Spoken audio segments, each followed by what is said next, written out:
Hey guys, welcome to She Knows Arsenal. My name is Jessica. I'm your host. You can follow me on Twitter at Justino Tweets and at She Knows Arsenal. Welcome to another match review. We're going to be going through Arsenal's win 3-0 versus Brentford. So, what a game that was. What a game that was. And there's a lot to talk about. I mean, you would think that if you win 3-0, there's probably not a lot to talk about. Just go about your business. But I do think that we're starting to see a different level from this Arsenal team. So, we're going to unpack it all. Excuse me, like I was just eating and that was gross. But sorry guys. But we're going to go through the game. In particular talking points are going to be the control in the game. How did we get that type of control? It's been a long time since I've seen Arsenal just kind of put somebody to the sword like that. Granit Xhaka's resurgence, new resurrection arc, whatever you want to call it. We're going to talk about Granit Vieira, his perfect start, and some of the injury issues. We'll talk about that too. And whatever else you guys want to talk about towards the end of the show. So if you guys have questions, you guys know I'll go ahead and answer them for you throughout the show. There's 50 of you guys in here already. Make sure you like the video, subscribe to the channel. This show was supposed to happen yesterday, but obviously with everything going on, with the funeral and the ceremonies and all that kind of stuff, it wasn't the appropriate time to do a show. So I sat back and watched all the process and the funeral and all that kind of stuff, and I have to say that like it was a lot more impactful to me than I thought it would be, because like as an American, like we just kind of watch from the outside. It's not something that we quite understand. We don't have a monarchy. We don't have anything like that. But you could tell that the queen meant a lot to a lot of people. And so for me, it was just kind of it was one of the things was just like how serious everything was. You can tell that everything had been perfectly curated and practiced to perfection, because that's what she deserved and that's what she wanted. And just the level of emotion from not I didn't really have a lot of emotion for it, but it was just seeing everybody's emotion around me and seeing it online was like, wow, this is like a really, really big deal. And a lot of people have never known anybody but this queen. So it's a big, big deal. So yesterday was not the day to do the show, but today is. And as an Arsenal fan, we are, I mean, going into international break top of the table is amazing. It feels really good. And I know it's really early on in the season and it's not anything to, oh, we've won the league or anything like that. But there are a lot of people that I do think thought we'd go into this international break not at the top of the table. There was a feeling and a narrative around this game against Brentford that this was going to be a huge test. This is going to be a huge test that Arsenal could possibly fail.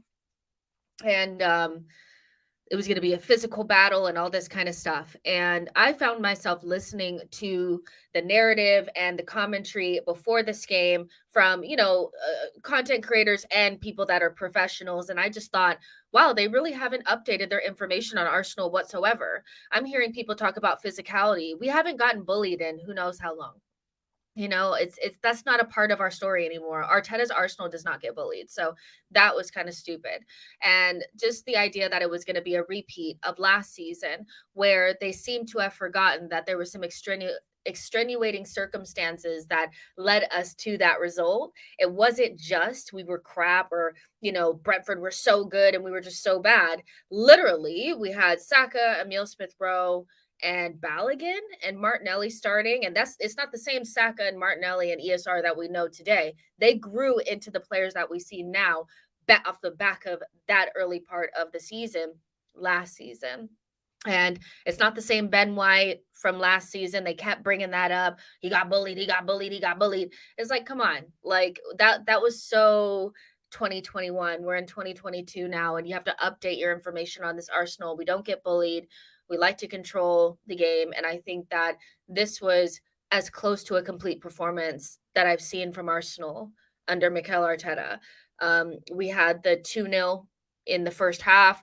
We sealed it off with a third. We had the clean sheet. We controlled possession. We completely nullified every single thing that they wanted to do. And off of the back of that, the response was, well, something must be wrong with Brentford. They're not looking great. They're not this and that. There's 11 guys versus 11 guys out there. You can talk about the people in the stands all you want, but we know that these are professionals. Like, if they can't perform without their crowd, then it is what it is. But those 11 men out there just got beat by an Arsenal team that played quite well. And so I'm not really into all this, like trying to minimize our wins. And it just seems like the same old story. Every single time we win, it's because somebody wasn't feeling right, or somebody's stomach was hurting, or somebody didn't do this, or his shoelaces weren't tied. And oh, well, what about this? Oh, well, what about that? It's a test and we passed it, you know? And Brentford, I just think they didn't have the ability to we we went out there and decided that we were going to dominate that game. You know, we played at their place like it was our home. And that's something that I've said about Man City for years. Um, that what they do is they come to your house and ask your wife to make them dinner. Okay? Like, have their wife say, like, hey, can you make me a sandwich, Karen? You know? And that's what I want to see from Arsenal. You know, I want to see Arsenal go away from home and not put in a away performance in terms of sitting back and letting the other team have possession and all that kind of stuff. We should have possession. We should be dominating games. And that's what we did yesterday. We saw shades of it last season, but it was nowhere near what we saw against Brentford. That was the most complete performance from Arsenal. And at the same, it's like Brentford is not a crap team. I actually really like the way Brentford play. I think they're really direct. They don't try to do too much. They don't try to do too much. Like, what they really want to do is run you down. They want to kick the ball into areas that your defenders don't want you to be, and or your defenders don't want to be, and they try to get in behind and play quickly and play direct. I think Thomas Frank is a really, really good manager. And so for us to be able to nullify them, and especially like an informed striker like Ivan Toney, I thought it was excellent. It was a great, great performance. Let's see what you guys are saying. Elliot Roberts says, funny that there's always an excuse for our wins, but no excuse for our losses. Go figure. Exactly. Dev M says, other fans will never give us credit, but we move. It's true. Like, they're never going to give us credit. And I understand why. I just feel like, you know, it's you guys. I mean, before the game, it was, oh, they don't have Zinchenko, they don't have Odegaard, they're gonna get smashed. Tony, he's gonna do this and that, and another kickabout with the boys, and it just wasn't that, you know. And then all of a sudden, people are trying to figure out these other reasons why they weren't good. They weren't good because we were good. You know, that's pretty much what it is. They're at their home. They're at their home. It's not like they played a midweek game or anything like that. They had all week to prepare. They just didn't play like we just played better than them. We were better. Um, Life of BOJ says Thomas Frank definitely wants the Arsenal job. I think he's a class manager. I like what he says. He doesn't make a lot of excuses. And he was very complimentary of us and said that our celebrating was a compliment to them because it's a difficult place to go. Just like Crystal Palace away, Brentford away is not an easy away ground to go to. So he gave us all the credit and didn't make any excuses for their performance. He was very complimentary of William Saliba. If you guys haven't seen that part of his interview, a couple of people retweeted it. And I really like Thomas Frank. Like, if he goes to Leicester, I'll be very upset because I think he's so good. I'd like to see what he can do at Brentford for a little bit longer, but you know, you never really know. Saida says, oh, where'd it go? There it is. Saida says, Jess, we're never going to be taken seriously by our rivals until we win something big. It is what it is. All we can do is just continue to progress. I understand that. And I think that that's a really good point. And that's ultimately what it is. Like, until we're winning trophies, like, it doesn't really matter. You know, until we're winning Premier Leagues, nobody's going to respect us and all that kind of stuff. I just feel like within the process, it's okay to be non-biased and just make like realistic comments about what you see from a team. What I guarantee will happen, there are two other teams now in the top 6 that are going to be going through rebuilds, and a lot of the things that we were made fun of, like were made fun of when it was us, will be lauded because their players are doing it. Case in point, Dalot and Lisandro Martinez and them G'ing each other up every single time they make a tackle. Yeah, Ramsdale and Ben White and them were doing that last season, but it wasn't shit when they were doing it.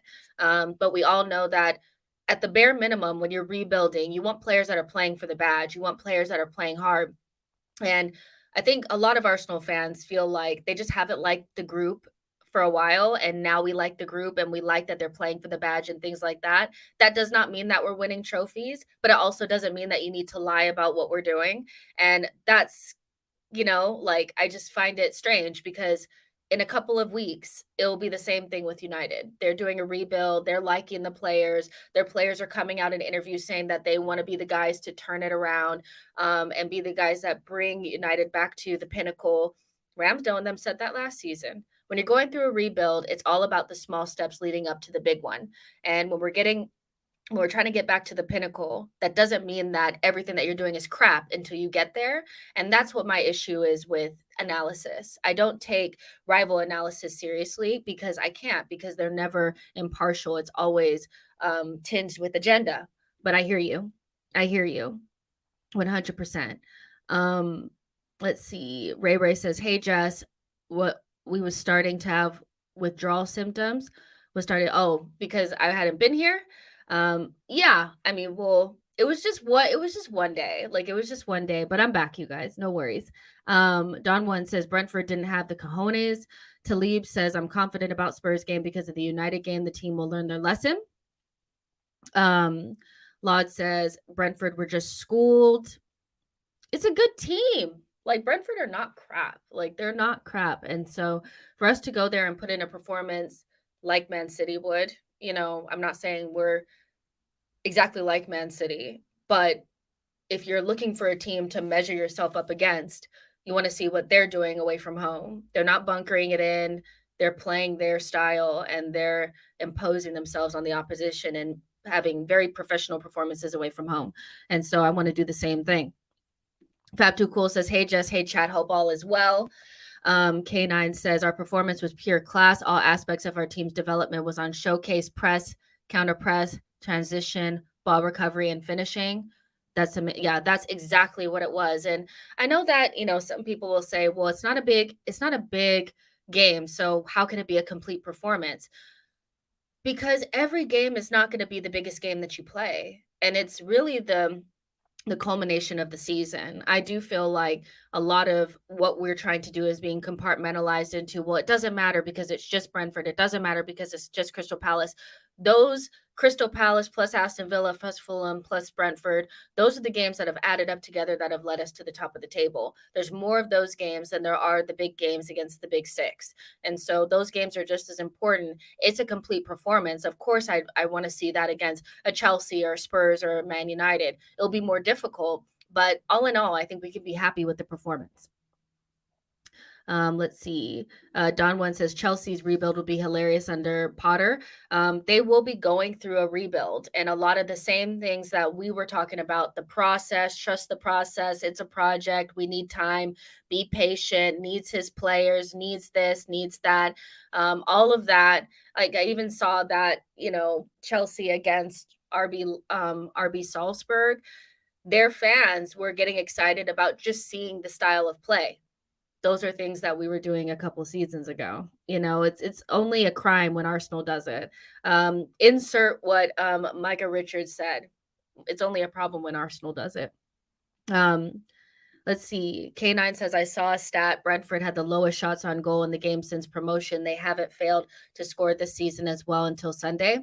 It just shows they're a good team. So, yeah. Alex Dunlop says, if you watch any Spurs fans on YouTube, I do not. Says 50% of the time they're talking about Arsenal. Well, they don't exist if they don't have us, right? So yeah, like it's always the same. It's always the same. It's Arsenal haven't done anything because we said so. But we all know what we're seeing from this team. We love the players, or at least I think a lot of us love the players. We love what we're seeing. We love the progression. We're not where we want to be. Most Arsenal fans want to be winning titles and back in Champions League and things like that. But we're putting brick by brick, those pieces in place and building that foundation for that future. There's 130 of you guys in here. Make sure you like the video, subscribe to the channel. The last thing that I want to touch on before we get into the nitty gritty is there is a guy on Instagram or on Twitter named Tom Rennie. And I swear, bitterness is this man's brand. He is Scrooge if I've ever met him. He is the Grinch if I've ever met him. I would hate to be around him during Christmas time because it would suck the joy out of the room. Because this guy, the kick about with the boys situation is something that I find so laughable because it's just banter. It's not deep. Do you know what I mean? Like when Ivan Toney put that out there, I didn't think it was anything but him, quite frankly, talking shit, and that's a part of sport. A big part of sport is trash talking. It's really big, like in America, like with basketball and stuff like that. Like literally, players will get onto podcast and talk shit. But in football, it's a little bit different. I think everything is supposed to be a little bit more like clean. But Ivan Toney last season tweeted, "Nice kickabout with the boys," and it was funny, and people dined out on that for an entire season. Our loss against Brentford was probably the biggest game, the one that was spoken about the most from the beginning of the season to the end. And so it's just is what it is. He also went on to podcast and said, "I'm not scared of Arsenal until they get a real striker. I'm not afraid of them, blah, blah, blah, blah, blah." So it's literally just banter. And I don't think he thought anything of it beyond that. Now, Gabriel came back and said, "Nice kick about with the boys." I think even Lacazette did it last season when we beat them at home. And so it's just fun. It's just fun. But this guy, I've never met anybody so sad. Like, it's just sad. I hate to talk crap about him, but I just have to because let's see if he deleted it. He really should because it was embarrassing. Going back and forth with Arsenal fans about saying that we were punching down. Gabriel Magalhaes was punching down. Here it is. He was punching down on little old Brentford because Brentford is a small club. And the only reason why Ivan Toney put out that tweet was because it was a big monumental win for them and for the Arsenal players to be, basically rubbing it in their face that they have so much money is wrong. Are you fucking kidding me? Excuse my language, but are you a joke? You are an absolute laughable person. This is his face. He was going back and forth with Arsenal fans all yesterday, and now he's like obviously he wanted to do a whole segment on it. Here we go. Let's see. Let me see if I can find the original one. Here. So he said, "Maybe it's generational thing, but Arsenal fans seem to be unaware of the concept of punching down. You're always going to be bigger than Brentford as long as you live, but why rub it in their faces? Just be happy. It's why they do handshakes after the game at all levels." He was responding to Tim Stillman from the Arsenal Vision podcast. And he also said, "The reason why this lacks so much class is that the Big Six have such a financial advantage over the rest and that they should win. So Tony's tweet was an unexpected success. This is a team that all their advantage is throwing it back into the face of the financial minnow. Poor form." And I'm just like, are you joking? Like, you actually are like deluded. Like, you have to be deluded. And obviously, like, people pulled out tweets of him saying that Arsenal are not a part of the Big Six anymore. So he's clearly bitter. And he's a West Ham fan, so he can't be happy. But what? How is joking? How is banter punching down on the smaller teams, the minnows? Like, it's just not that deep. And for him to take it there, like as if this is like political, punching down is definitely like a political term. Punching down is a term that's used in serious debates. It's not about football, you idiot. Yeah, like I've never seen anybody and like this is not the first time I've clocked him with his bitterness. Again, he could suck the life from Christmas. He is Scrooge if I've ever seen one. And I just had to pull it up because It's not that. You tried to create a false equivalent so that you could justify your hate and disdain for Arsenal getting back to where they are supposed to be. When we had fallen out of the top 6 and West Ham had ascended into the top 6, you were talking shit and saying that Arsenal are no longer a part of the top 6. Now that you are down at the bottom of the table, you're upset because we have so much money and financial clout. What those tweets didn't have anything to do with that. Like, it's the most frustrating thing when people make arguments that don't make sense. And it's just, yeah, if you give it, you got to take it. And the thing is, it's like it didn't have anything to do with him. It was directed like kind of to Brentford and Ivan Toney. And I don't think Ivan Toney is sitting there thinking, "Oh my gosh, they're punching down on me."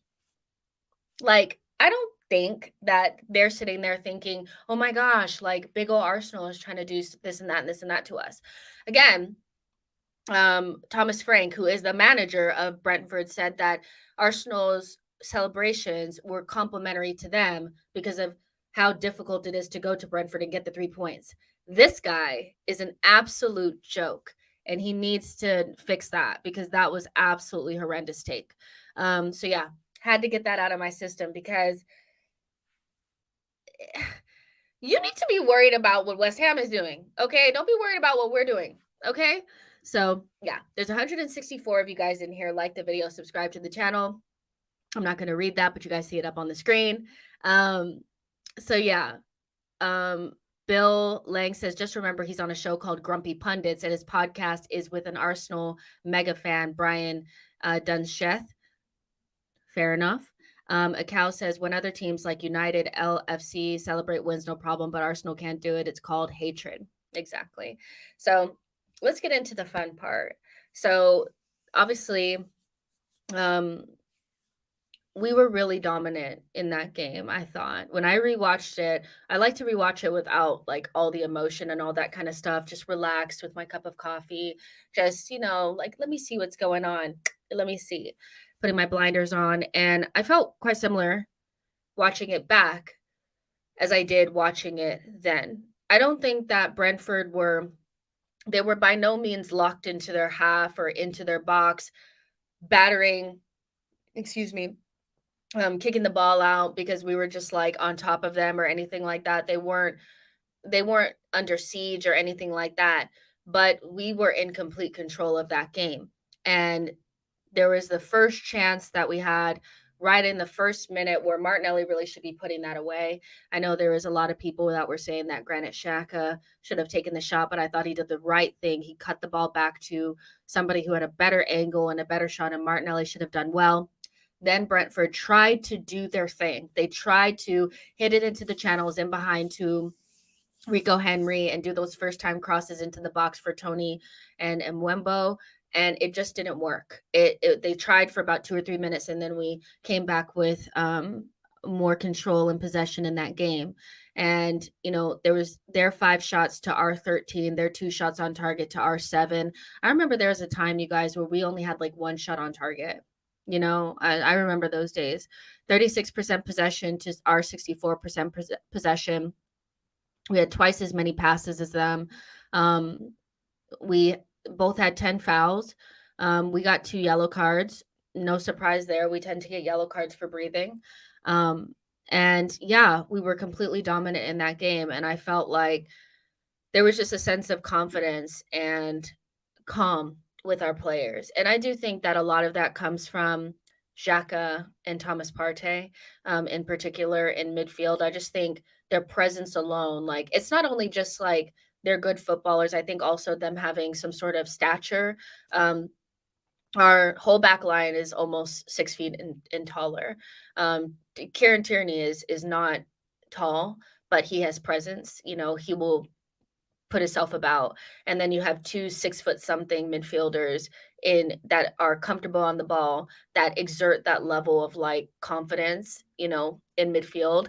And this is not the first time. Like, we've seen Granit Xhaka and Thomas Partey control midfields against the best teams in the league. It's just we didn't have the finishing touch or whatever. But I really do think that they're kind of like the perfect combination. And then you also have the confidence and the assuredness of our back line. Players like Ben White and Saliba and Gabriel just really calm you down as well in possession. I know that Gabriel has his moments, but all in all, when they get on the ball, they just kind of assert that level of calm. And we haven't had that in so long. There's just been times where people have gotten on the ball and you just knew something was going to happen. And we just have, from the back, we have so many players that are just so comfortable on the ball, in and out of possession, but mostly in possession. And so you could tell that we were just popping it about, popping it about.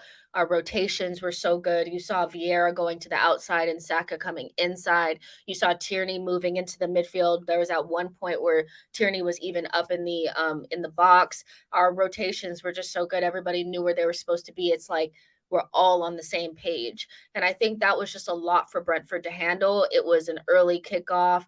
You know, that's not what you want to play against, on the early kickoff, first thing, it's like you don't want all these guys moving around. And, when they get on the ball, they pop it around, pop, pop, pop, pop, pop, 1-2 touch, 1-2 touch, 1-2 touch.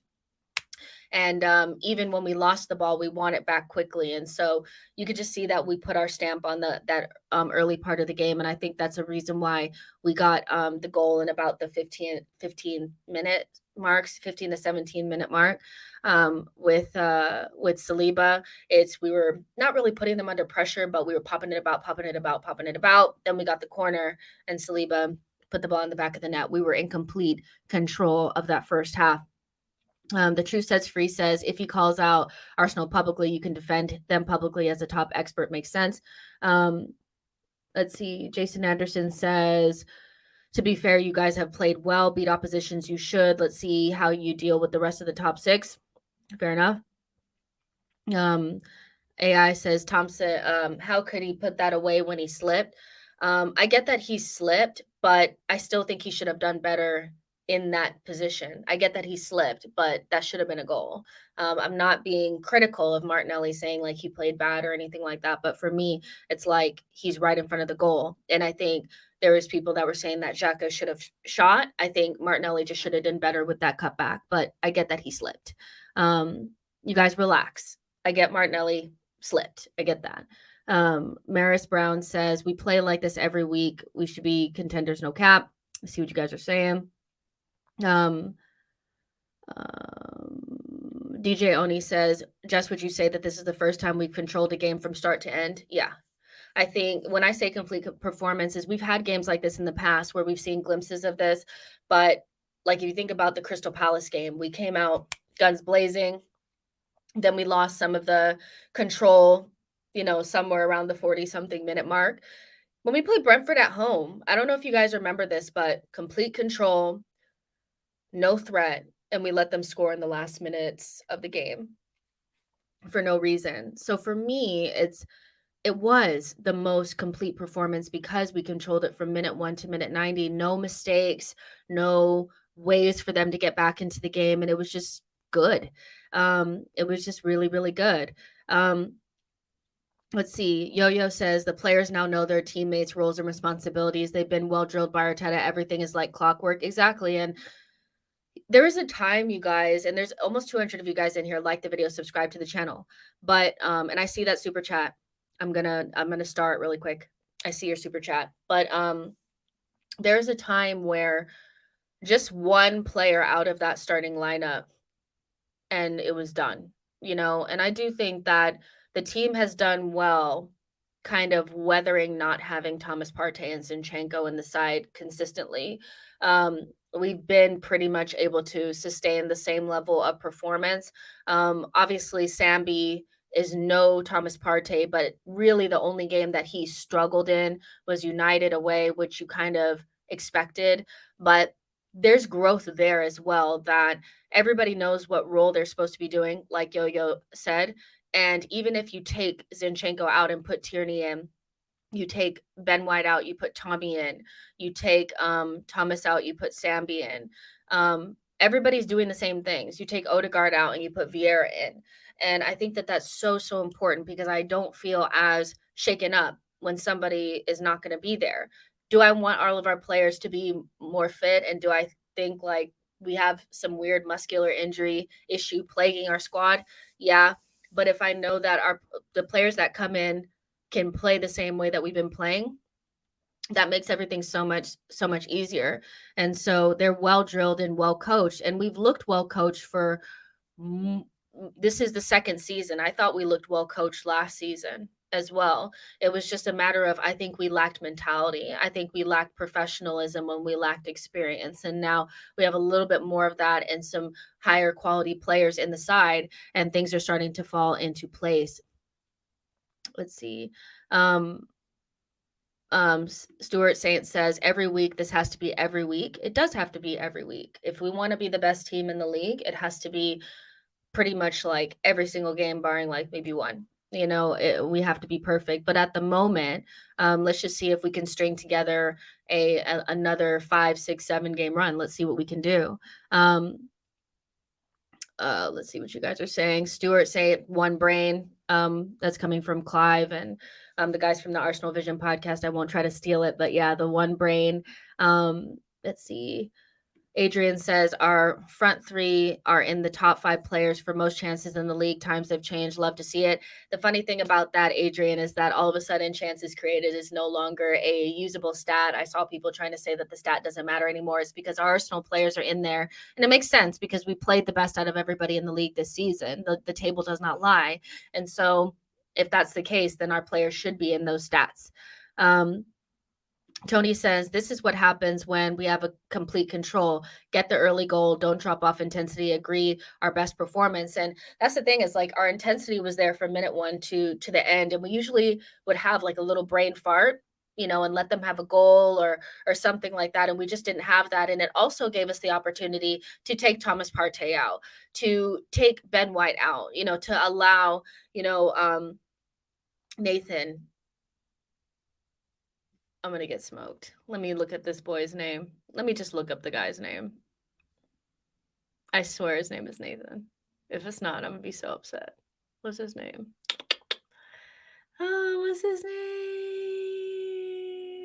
Why is it not on here? Why is it not on here? Oh my gosh. Hold on.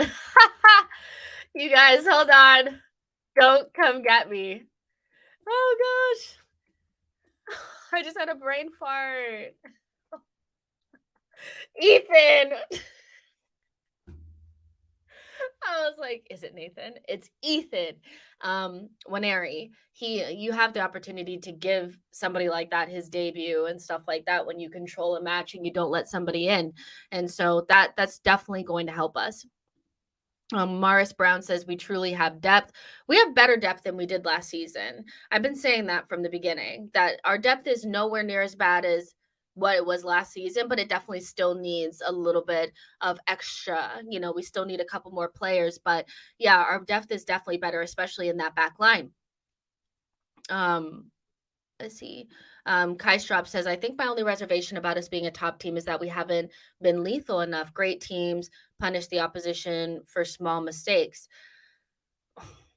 Well, I mean, we're scoring tons of goals. Not tons, but I do get what you're saying. We don't. There were chances against, I think, Aston Villa and Fulham in particular, where we should have been more clinical. Those games should have been anywhere near as close as they were. Like they were 2-1 score lines, and they really should have been like 3-0. Like both of those should have been like 3-0 or 4-0 or something like that. But I also don't think we're going to score every single chance that we have. But we do need to be more clinical. But I think 3 goals away from home is a good thing. Let's see.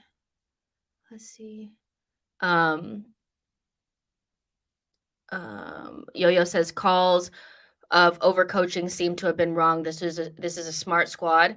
I thought about this the other day, Yo-Yo, and I remember like Arteta used to tell every single player what to do and where to pass the ball. He used to stand on the sideline, point, point, point, point. And he's still on the sideline saying stuff, but it's not anywhere near as like pass here, pass there as it was when he first got here. And I do think that he needed to discipline is the wrong word, but he needed to get them into a regimented system where they kind of knew what to do without having to think. And then you can add the levels of creativity and give them more freedom because you trust them to do what they're supposed to do. And we do have a lot of intelligent players in our team. We know that we've lacked footballing IQ in our team. We know we have, but players like Granit, Xhaka, Jesus, Martinelli, like everybody, Ben White, Saliba, all these players are very intelligent footballers, and so they're taking it, and it's like clockwork, and it's perfect. And that's really what you saw. I mean, it was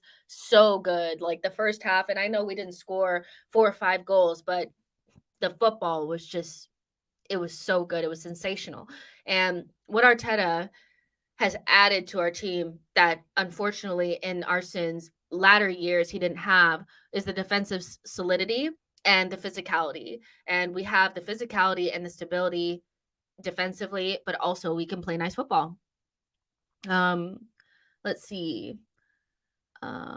Jack Bomber says Partey back and we're so much better. No coincidence. Honestly, the guy's elite. If he could stay fit all season, then he would be in the conversation for best DM in the world.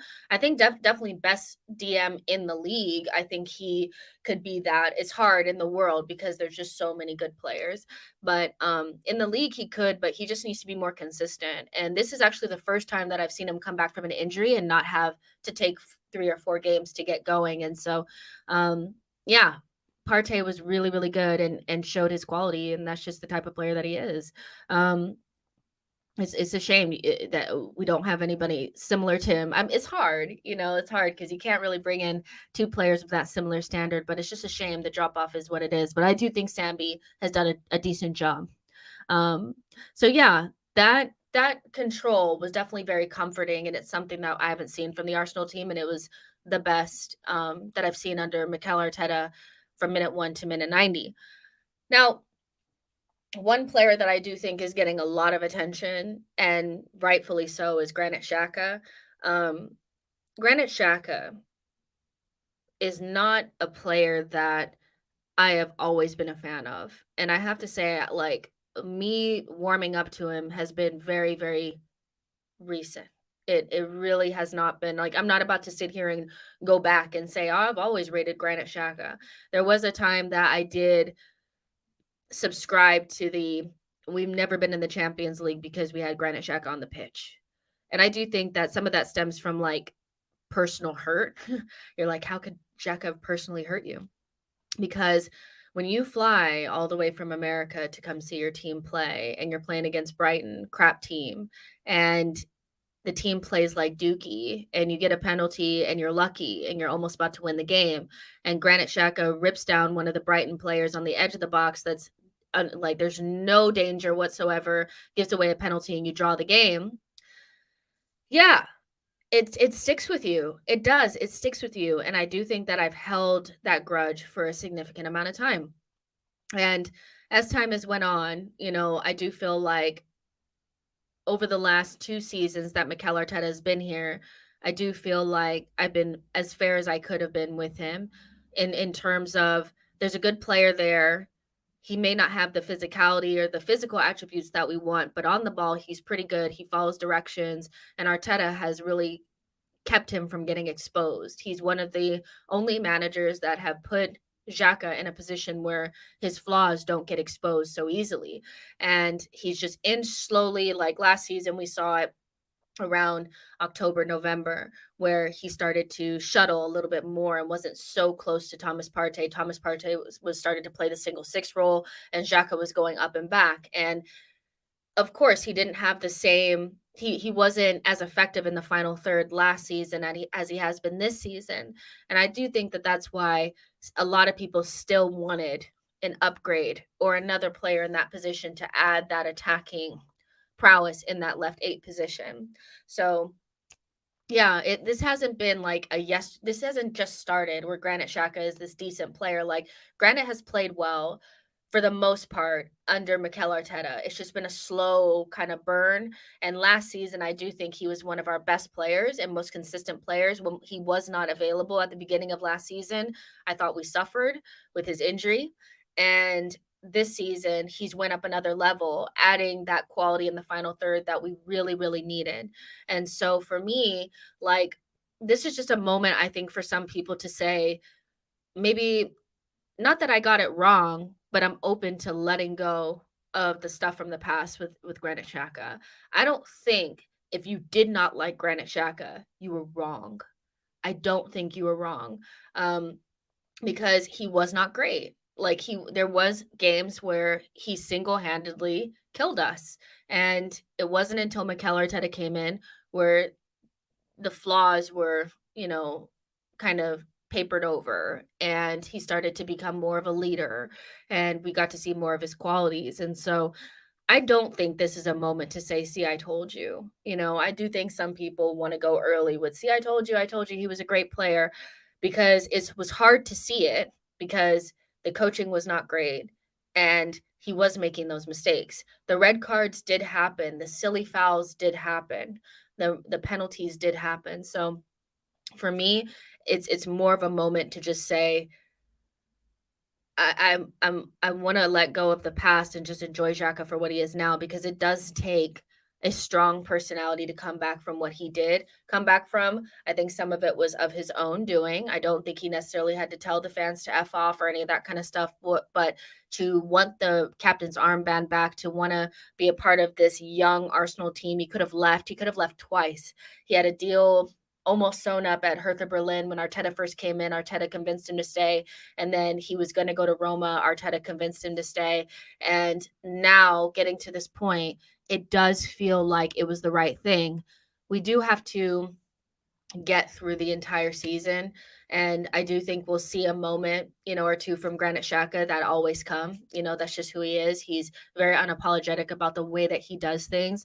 But in terms of what he's giving us in leadership, in the attack, in control, all those things, you cannot deny them. And so it's just okay to say, like, you know what? He's this is the new Xhaka, and the old Xhaka I didn't like that much, but the new one I do like, and I think that's fair enough. But I really think Xhaka played well against Brentford. He's played well in every single game, but he's played really well against Brentford. He had that really nice one-time assist, one-touch assist to um, Gabriel Jesus for the header, and he just looks like one of the best midfielders in the league. And I don't think there's anything wrong to saying that. There's players that have good bouts of form that are everybody is supposed to say that they're the best players in the world and the best players in the league. I don't feel like I'm saying anything crazy by saying he's one of the best midfielders in the league on form right now. And if he can continue this, who knows? But man, like, I've never seen a player rehabilitated like this before. Maybe let me think. Maybe there is a player that's been rehabilitated before. I have to think, but for me, I feel like this has been probably one of the biggest rehabilitations ever. And what's funny is, like, you see the pundits and stuff, they still have to kind of stick the boot into Xhaka because they felt like they were so right about him. And I think it's just okay to just, like, let it go and just say, like, he's doing something different now and he's a good player and it is what it is. Iwobi, that's a good shout. Frank Lampard is doing wonders with Iwobi, and so you love to see it. You love to see it. No, the biggest one is probably Joe Linton with Eddie Howe. Recent, you know, Joe Linton, Iwobi, and Granit Xhaka, the biggest rehabilitation jobs in the league so far. Yo-Yo says, knew all along that Arteta and Adu will make sure Granit gets his testimonial. Fair enough. I mean, he's probably going to end up coaching like at Arsenal. Like, he's going to be a part of Arteta's coaching tree. And that's fine for me as long as he's contributing well on the pitch. You know, it is what it is. Like, I just want to let it go. I don't want to be bitter anymore. DJ Oni says, my friend is a fitness instructor and gets annoyed with Partey because he believes Partey doesn't look after himself outside of Arsenal, hence the repetitive thigh injuries. What do you think, Jess? Potentially, it could be that. I don't know, because I don't know him outside of football, but it could be that. It really could be that. He never had any injuries before he came to Arsenal. So it is strange that he's getting them now. But yeah, it could be that. Players do have to look after themselves, obviously, when they're not there. Matt G says, "Remember when we were going to sell Xhaka to Roma for 12 million?" Yeah, I do remember, and I was like, "Just take the money!" Like I really was like not feeling him. I wanted him gone, but I like I maybe I was just wrong. It wouldn't be the first time. You guys have been here for a couple of years. You guys know I have been wrong before, and so I could be been wrong about this one. And he's definitely worth more than 13 million. I mean, he's a really good player. Jack says Xhaka's passing ability is his elite attribute, so use him more in an advanced position is a smart decision. Lynn says a lot of credit has to go to Arteta on how he has changed his game. Coaching, who knew? Coaching. That's why he's there. Stephen Jones says drastic improvement so far from Xhaka this season, but I want to see how he performs in big games against the top six. Fair enough. Maris Brown says, "Bring I will be home." To be honest, no, thank you. Ayonle says Brentford showed most important players are Partey, Xhaka, apart from Jesus, but Partey will get injured January to start our season. Ray says he's still got that turtle-like change of direction. If you just switch feet, you can force him to foul you. Maybe, maybe. I mean, he has not changed his physicality. Like he's not faster or more agile or anything like that, but he's being utilized in a way that's really beneficial and gets the most out of his good attributes. And so I wouldn't be too worried about, oh, well, he still changed the direction at the same speed. Well, of course he does. He's not going to change his agility at 30 years old, so, but I hear what you're saying. Jason Anderson says, nope, Scott McTominay. Maybe. I mean, I haven't seen Scott become a better player. He's just working hard, but let's just wait. Let's just wait on that one. He does look, because he always has been this player that ran around and all this kind of stuff. So we'll see. But maybe, I don't know if you're a Man United fan or not, but if you are, you would know better than me. So fair enough. Amir's question is this a new Xhaka, or are we just finally using him in the right way? We've always wished for the Swiss Xhaka when he plays for us, but maybe there's a reason why he plays better for country. Well, it depends, because I do think that you're seeing somebody that is, I do feel like he is different. Like I do feel like he's different, and not necessarily like, is he faster or stronger or anything like that. I just feel like he is sharper. He's sharper. His passing is crispy. I don't know why I said crispy, but you know what I mean? It's like passing's crispy. He's passing forward a lot more. So, and maybe that was a system of him playing so deep and not wanting to lose the ball in bad areas and things like that. And so maybe the new Xhaka is just a Xhaka that is further forward and playing in a position that suits him better, like he does with Switzerland. But I feel like he has a new swag about him. I mean, look at the guy. I mean, I think that he feels good, and so he's playing better as well. So I think it's maybe a combination of good coaching and soft factors as well, and feeling important and loved by the fan base. I think those things do matter, but it could mostly just be that he's playing further forward, and fair enough. He's the left 8 that we were crying out for in the summer. And so, yeah. Yo-Yo says Joe Linton is a shout. He was a genuine flop. He really was. He really was, but he's so much better in midfield. I think Eddie Howe has done a great job with him. There's 262 of you guys in here. Like the video and subscribe to the channel. So let's keep going. Frank says extra crispy. Like, yeah, I might like quote that. Like, that might be like my thing, because when the passing is going and it's like boom, boom, boom, I'm like, oh yeah, crispy. Like it. Okay. Tane says Xhaka's new position at Arsenal is a lot closer to the position he plays for his country. Fair enough. And so I like it. I like it. I think Xhaka played really well against Brentford, and I'm interested to see where this goes, how much further he can go, if he can add more goals. How many assists does he have already? Let's check. He's just loving it. I know he's just loving it. He's just loving it. His whole role and feeling important. And Xhaka's thing is, I'm important to the team. And I don't think there's anything wrong with that. He just has to. I always felt like his talent didn't match up with his importance in the team. Does that make sense? So his what he was giving us in leadership and all that kind of stuff didn't add up because he didn't have the skill and the talent to match up. And now what he's giving us in terms of being like a captain and then his talent is matching up now and he's just all around. He has 1 goal and 3 assists. That's so good. That's so good for Granit.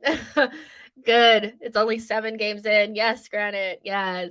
So yeah, I'm loving it. Ayonle says people forget Xhaka is hitting his prime.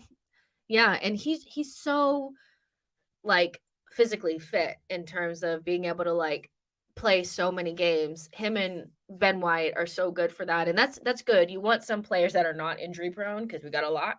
So yeah. I'm loving it. I'm loving it for him.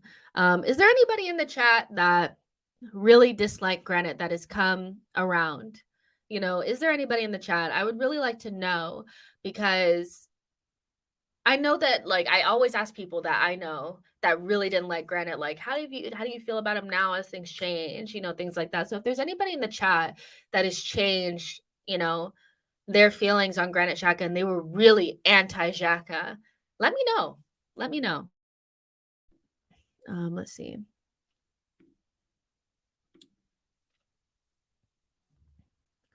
Um, let's see. K9 says, and this is your super chat. Thank you so much for super chatting this in. Said, our boys were so calm in the game, Saliba rubbing off on the rest. I love the little sidebar Xhaka called after the first goal, probably to calm the boys down. Okay, so yeah, I wanted to make sure I watched that moment because I'd seen like a little clip of it when I rewatched it, and it was like Jesus and Xhaka getting the boys back together and getting them back into the right mindset. I love that. We finally have leaders, real leaders in the team. It's something that we really needed badly. We just didn't have players that took responsibility. And I do think Granite and Jesus have done a good job with that. And they're a great little team. I think Odegaard also does a part of that silently, like in his own little way. And the combination of the three is the perfect like leadership group on the pitch. So yeah, like I love that little sidebar. It was perfect. Amira says, feed the whole team whatever Jack is having and will be good for the entire season. Man, literally never gets injured. Knocking on wood. Um, let's see. Mr. Waffle says, we're 7 games in. Xhaka needs to be consistent for a whole season until I change my opinion on him, but good start. It's just strange to me that people still thought he was poor last season when I just didn't have that same feeling. I actually thought he was good last season, but my only thing was, of course, he still had the red card in him, and he got the red card, like 2 red cards last season, and it was like the silly fouls or whatever. It was that. Um, but other than that, I thought him and Thomas Partey, when they played together, were bossing midfield last season. So I have a hard time connecting with the idea that it's only been 7 games when he's been good since last season. It's just there was still the negativity around him because he got the red card against Liverpool and because he got the red card against Man City. But in terms of his play, he's been good for like a whole season now. So but that's my take on it, and some people need more, but I think he's been good for a while now. So Ayanle says, I hate to say it, but I always backed him. Damore says, yes, he is much better now. Mara says, I'm not going to lie, he's making you look dumb, me look dumb, who look dumb. Ray says, I was totally anti-Xhaka. He's earned the shirt this season. Mara says, I've been a hater. I'm a hater. I don't know. I've been a hater. Maybe that's what you're saying. Dawson says, I honestly still think we need to upgrade on Xhaka at the earliest opportunity. I will support when he plays, though. All love. Who would be, so Dawson specifically, and anybody in the chat, seeing the level that Granit Xhaka is playing now, you know, who is a realistic upgrade on him? Because I think at this point, what we could say probably definitively that as good as these players are, they're probably not a 100% upgrade on Granit Xhaka. Ruben Neves, Tielemans, these players may have certain qualities that are better than Granit, but overall, you wouldn't really want to spend the money that you would be spending on them and just assume that they're going to. Well, Tielemans is a little bit different, but like Ruben Neves, like let's say Wolves would sell him to you for 60, 70 million. That's the quoted price. Is he actually a really big upgrade on Granit Xhaka or not? So when we talk about an upgrade on Granit Xhaka, who are those players? Because we're talking about somebody that at the current moment is playing like one of the top 3 midfielders in the league. If you want to be conservative, top 5. So it can't just be anybody. So who is this player? Because it can't just be Tielemans now. It can't just be Tielemans now. It has to be something more significant and substantial than that. Kabui says, me 100%. I didn't like him at all and felt he should have left. I have mad respect for him and actually happy that he is flourishing. Exactly. I love that. True says free. Thank you. Oh, I saw it. Oh, shoot. Where is it? La, la, la. I saw your super chat. Thank you so much for putting it in. I really appreciate it and all your support. Let's see. Maximius says, how do you see Arteta utilizing this international break? And Charles Watt said in his podcast that Saliba may be nursing an injury. Do you think it's right for such players to go on international duty? It depends on what space they're in with the national team. So when you look at Saliba, his situation is so different from Martin Odegaard. Odegaard could stand to stay back because 1, they're not going to the World Cup. 2, he ain't losing his position. He's the captain. He's the best player beyond Holland. So he can just stay back and it's fine. Saliba's situation is a little bit more touchy because he is hell-bent on making that squad. And he probably thinks he could start. I don't know if he can start or not, but he probably thinks he can. So he kind of has to be there. This is the last international before the World Cup. And I think for Saliba, it is important to make sure that he puts his best foot forward because there's certain players that are going to have good moments between now and to the World Cup. And he has so much competition for his spot. You see somebody like Wesley Fofana, he's just got his move to Chelsea. He's going to be trying to push. Upamecano, Konate. I think maybe Konate is injured, but you just never really know. So for Saliba, I do think it's important for him to go. I think he should, just so he can make sure that when he gets his opportunity to play in the friendly, he takes it. It's risky for Arsenal, but he has to make the World Cup squad. It's so important for him. So yeah, I think he does have to go. Whereas Odegaard, he can stay back. It's fine. But yeah, it is risky. It is risky. C Dub says, I hope Saliba doesn't play. Oh, man, I hope he doesn't play, but also I want him to go to the World Cup. I think he'll be crushed if he doesn't go. Crispy Rice says, I enjoy your analysis. Just good work. Thank you so much. I really appreciate it. John Doe, thank you so much for your super chat. Says, Xhaka has always been played out of his position because we didn't have a DM. This is the same position he played for Gladbach, where he was got into the team of the season over Bayern player Swiss and Basel. Thank you. Yeah, I mean, who knew? Playing players in their right position, you get the best out of them. But I think Xhaka did as like he tried to do the best he could in a position that didn't suit him particularly. And once Arteta came in, he minimized those gaps and closed those spaces so that Xhaka didn't get exposed as much. But now he's playing out of his skin, and I love it. There's 250 of you guys in here. Like the video and subscribe to the channel. Blaze says, Jess, we already Xhaka replacement is Fabio Vieira. Arteta already said that Vieira will compete with Xhaka for that midfield position. Vieira is the reason Arsenal won't buy Tielemans. Yeah, I think he has said that. He has said that Xhaka and Vieira will fight for that position. I think we also can see that Vieira is going to play in Odegaard's position. And so I think we're going to move into kind of like the same thing that Man City has, where they have like 3 or 4 8/10s that can play in multiple positions and do their thing. And so I think this is a good segue to talk about Fabio Vieira, who has had an excellent start to life at Arsenal, in my opinion. I thought I thought in his short little cameo, you could see that he had some quality against Manchester United. And, excuse me, he was okay against Zurich. I thought, you know, he was still kind of working through the gears, trying to figure out, his teammates and all that kind of stuff, but he had some really good moments. Against Brentford, started slow, but I think he was conservative in what he was doing, trying to make sure he didn't lose the ball, made a little foul early on in the game, whatever. But he grew into that game. And we have a player on our hands, like for sure. The goal that he scored is just something. Was the last time we seen an Arsenal player just ping it from outside the box like that into the back of the net? We haven't seen it in a long time. We haven't had players that want to shoot from outside the box that can actually do it well. And I thought Vieira made a really good account of himself. And it's a shame because realistically, this probably should be Emil Smith Rowe. And this should be his opportunity to step in for Odegaard when he's not there. But Vieira has taken it with both hands. And I didn't think Vieira was here to play around either. I think Vieira always was coming in and he was like, okay, next time when I play, I'm gonna do something. I think he always looked like somebody who wanted to do something when he was out there and not just be a passenger. And he got on the ball a lot.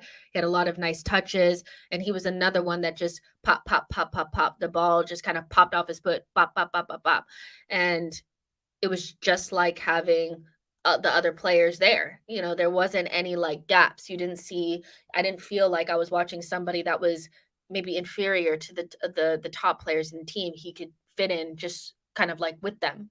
And so I thought he had a really, really good game. He had a really nice like reverse pass that went to Gabriel Jesus that he didn't quite get. Gabriel Jesus didn't quite get the touch on it. There was another little touch that like we won the ball at the top of the box. Granit Xhaka passed it like a little scoop pass to Vieira, and Vieira so nicely bounce, hit it first time over the Ben Mee's head right into Saka. I mean, he has flavor. Like he is good. And my reaction when he scored, it was like when it left his foot, I kind of just had this feeling. I was like, he's about to score. Wow. And it hit the post and went in. And I was just like, wow, that is so, so cool. I'm like, I love that for him. I love that for him. And so I think Vieira is somebody that can play left eight. He can play all those positions. And it's probably really reductive to make this comparison, but I do think he'll kind of be our Bernardo Silva, somebody that can play in the forward line, can play on both sides of the six, and just kind of does all the little connecting and the nice little passes. But the difference between Bernardo Silva and Fabio Vieira is I think Fabio Vieira is more of a goal threat. And early when he was playing against Zurich, I said that he was similar to Bruno Fernandes. I think that's kind of like a combination. He'll have the ability to play in multiple positions like Bernardo Silva, but I think he's more of a Bruno in terms of the things that he wants to do on the ball, where he'll try to do the pass that's difficult to do. He will score goals in his own right, and he'll be kind of like that guy that gets a lot of GA, which is what we need. We don't have a lot of midfielders that like to score goals. And I didn't think that he looked physically unable to handle the Premier League. I do think that that's an overstatement. I think if you're good enough, you'll play, you'll be good. The physicality element to me was never really a thing. It was just a matter of can he get up to speed? And I thought he looked just like everyone else, just like everyone else. And so Vieira, whoa, that was good. True Sets Free says Vieira's goal was such class. It really was. Crypto FPL says Vieira is also press resistant with low body gravity. He also protects the ball really well. I think one of his best skills, and a lot of our players have this, is when they receive the ball, they receive it in a place where they can protect it. And if the player puts any little pressure on them, we can go down and get the foul. And he protects the ball really well for somebody that, is kind of slight. And I'm sure that players will try to get, stuck into him. I think he protects the ball really well. Nashville says, I like having a midfielder who are running behind. Vieira did that well. There was, a moment where he was in between the lines, where he got the ball nicely and turned and played it into space. Against Zurich, he went beyond the back line, and he had like that little chip that he tried to do over the keeper. It didn't go in. Like, Vieira reminds me of a fusion between Bruno Fernandes and Bernardo Silva, like those two players together. And like, as annoying as Bruno Fernandes is, I think one of the things that he has that a lot of other midfielders don't is he just wants to score the goals. Like, he wants to score the goals. He wants to get in and amongst everything that's happening, and he'll try the difficult pass. He's not concerned about his passing percentages. And I think Vieira is kind of similar. He'll give you the little tip, tip, tip, tip, but he's going to try that hard through ball, and it'll be frustrating. But when it goes through, it's going to be so great. Amira says, what's better, Vieira's goal or blossoming Fabinelli's bromance? Those two are joined at the hip. Oh my gosh, it's the cutest thing. I think for both of them, it's like nobody wants to hang out with Cedric. And I think Cedric is kind of like he speaks Portuguese, but he's old. He's older. And so for a while, Martinelli hung out with like Cedric and I think Pablo Marie and Gabriel a little bit. And now that he has somebody his age that speaks Portuguese, they're so close and so tight. And I can't wait to see what that relationship is like on the pitch, because I think the two of them will have some sort of like, they'll know where each other is. And so, yeah, I love watching that. It's just nice to see our players get along. It's just nice to see them have friends, I like it. OG Jill says, Vieira likes the difficult passes. Can't wait for the day that pass will click and everyone will not talk about the goal, but the assist. Exactly. Nashville says, can Jess go one show without taking shots at Cedric? Nope, I cannot. No, I cannot. Let's see. K9 says, absolutely correct. His first touch always puts the ball in a safe place. Jesse says, I hope he's nothing like Bruno. Hate him. You hate him because he's not on your team. That's the reality. Like, let's be real, just for like 5 seconds. We hate Bruno because he's not on our team. But when the bastard is on your team, you're like, yeah, I like him. And I know he had a difficult year last year, but the season prior came in 45 GA for a midfielder. That was like unheard of type numbers. And you see the passes that he put in against us, like as hurtful as it was because it was him, it was class, and he will score goals and get in the box. And that's why I think Vieira is going to be like, if he's like Bruno Fernandes in the best ways, and like Bernardo Silva, I mean, he's going to be so good. So yeah, as much as I can't stand Bruno Fernandes, but I see those same qualities. So yeah. Jack says Vieira is nothing more than depth at the moment. He shouldn't be getting into the team when everyone is fit. That's interesting. I mean, he slotted straight into the first team, so I think he can start games. I still think Odegaard is the starter. Like, when he's fit after the international break, he'll probably play against Spurs, but saying he's no more than depth, I think the players that are no more than depth are Cedric, Holding, like those two are no more than depth. But the players like Emile Smith-Rowe, Vieira, Sambi, those guys, Tierney and Tommy, when they're not starting, I do think are not, they're players that actually could start in the starting 11. Like, if you put them in the starting 11, you wouldn't see that much of a drop off. Maybe Sambi, but if we're being kind to him, like, he can start in our starting 11.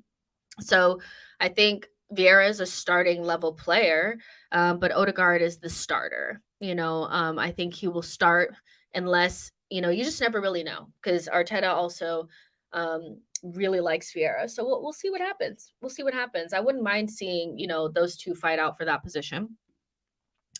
A cow says, no way Odegaard's playing in that position, would have shot that ball and that went in. I think Odegaard has a better shot than we think, but he just doesn't shoot enough. And hopefully he was watching that. It was like, oh, maybe I should shoot more, because the player that affects the game the most, I think, in terms of goals and assists, will most likely play, will start to play more. So yeah, like, I think Emile Smith-Rowe would have pushed Martinelli a lot more if he had stayed fit, because he had the goals and assists last season, and he dropped away. But we know that if you have goals and assists, you will start to play more. So yeah, I think. But Odegaard also has 3 goals this season, so let's not act like he hasn't done well this season. He just had some moments where it was like, damn, shoot. True Sets Free, thank you so much for your super chat. Says 3 new signings score those 4 out of 10 window folks. Facepalm, exactly. Like, I think it's because people hadn't seen Fabio Vieira yet, so they assumed that he was going to be like a nothing signing, but he's been absolute class. Let's see. Frank says Gabby, Gabby, Gabby, Gabby, Gabby. Gabby, Gabby, Gabby, Ramsdale. Exactly. So yeah. And I see a lot of people, will say things like this, like a cow says prefer Vieira to Odegaard because he shoots. Fair enough. Like we all have favorites and players that we prefer. I guess my only pushback is I'm not going to sit here and act like Odegaard is crap or hasn't been playing well this season. He's been one of the best midfielders in the league this season. It's just we have another player that's really, really good in Fabio Vieira, and this is what we've always wanted. Now,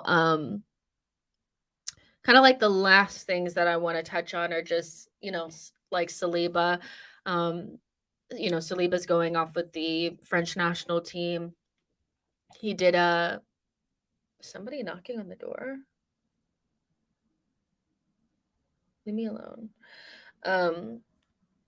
Going away with the French national team, supposedly in contract talks. He did an interview not too long ago that came out like the other day, and he kind of intimated that the contract was going along nicely. This guy needs to sign the team. He needs to sign the team. I mean, so when I rewatched the game, I saw a lot more of Vieira. I spent some time watching him, but Saliba jumps off the fucking screen. Like he really does because he's so smooth. This is a player that was injured, by the way. Like when Arteta said that he had been injured for the last 10 days, I'm like, oh, really? Because he scored a goal and he looked like so good. He couldn't have even told, like you couldn't tell. He like what he does so well is he deters the opposition from even trying. He stops you in those first couple times that you try so that you're just like, forget it, I don't even want to do it anymore. And so between him and Gabriel, there's such a formidable duo. But it's just something about Saliba. He just is so calming. He's so good on the ball. And for Vieira's goal, he took a little bit of a risk there. He played a little bit with the ball. He was still pretty much in control. Did a little 1-2 with Thomas and passed the ball in. And then we did like little combinations and Vieira kicked in the back of the net. And I just need him to sign the team. I think at this point, waiting for him to play for Arsenal has been so drama filled, and nothing would be better than hearing him knowing that he signed the new contract. I'm pretty sure Martinelli and Saka will, but Saliba's the big one because it's somebody that I think a lot of people didn't even think would ever play for Arsenal. And now that you're seeing him play for Arsenal, it just looks so right to have somebody like that in our defense. We haven't had it in so long. And so I'm hoping that Saliba signs the thing, signs the team. And if he does, then I think we're in a really, really good space, at least in the short term. I'm going to tell you guys right now that like even if Saliba does stay, I think at some point he will play for like a Real Madrid or something like that because that's just what happens. But at least we'll get to hold on to him longer. And I would love to see him like get into his prime with Arsenal because the guy he is tracking to be one of the best players and the best center backs in the league. Like it's just ridiculous. Yo-Yo says Saliba looks like he's been playing at the club since he was originally signed. Exactly. He has stepped straight in and just works with everybody else. Let's see. Lionide says, if City or Real Madrid come in with a good offer for Odegaard, should we sell? No. Why would we? Why would we? Like, we need more than one good player in the league or in the team. Like, we don't have to sell Odegaard because Vieira is good. Like, that's wild to me. Blaze says, Jess, Saliba will sign the new contract before the World Cup, so I'm not worried about his contractual situation. I hope so. Amira says Saliba has that Virgil van Dijk aura, but more effective. Jack says Saliba times Gabriel, we are blessed. And Brian says after watching Vieira, which was not that great, and seeing Griezmann against Real Madrid, I think Martin is a key player in the team. Great passes, great distribution, only lack of shots. Fair enough. I mean, if you don't think Vieira was that good, that's fair enough. But I do think Odegaard gives you something different. So both players are great. They just do something different. True Sets Free, thank you so much for your super chat. I really appreciate it. Says, both my uncles are for Jamaica. I'm not Ting. Charles says, Saliba is a very solid player and very vital to Arsenal. Dwayne says, Saliba needs a serious pay raise. So does Saka. Saka definitely needs a pay raise as well. And he got 2 assists yesterday or the other day. I know that there's been some is Saka playing well or not? Saka's playing fine. I think he's lacking a little bit of the goal threat right now. But he had such a good shot in the second half that it was really well saved by David Raya. It'll come. But Saka, he's playing well too. Yo-Yo says Odie is Arteta's captain, and where's his number? He's going nowhere. Exactly. I think all this talk about Odegaard is just we saw another player that we really like, and now we're like, oh, well, what does that mean for Odegaard? It doesn't mean anything. He's gonna be just fine. So yeah, but okay. So I kind of spent a little bit too long talking about the Instagram stuff and stuff earlier, so we won't really touch on injuries, but we can actually touch on that tomorrow because I'll do a show tomorrow as well. So maybe around the same time, I'll keep you guys updated. But I really did enjoy this. Thank you for everybody who put in the super chat. I really appreciate all of your guys' love and support. It really helps. And make sure you guys like the video and subscribe to the channel. You guys can still vote for me for the best new content creator. I made it to the finalists or whatever like that. So you guys can still vote for me on there if you guys want to. And yeah, I will see you guys tomorrow. We are top of the league. Love it. Bye, y'all.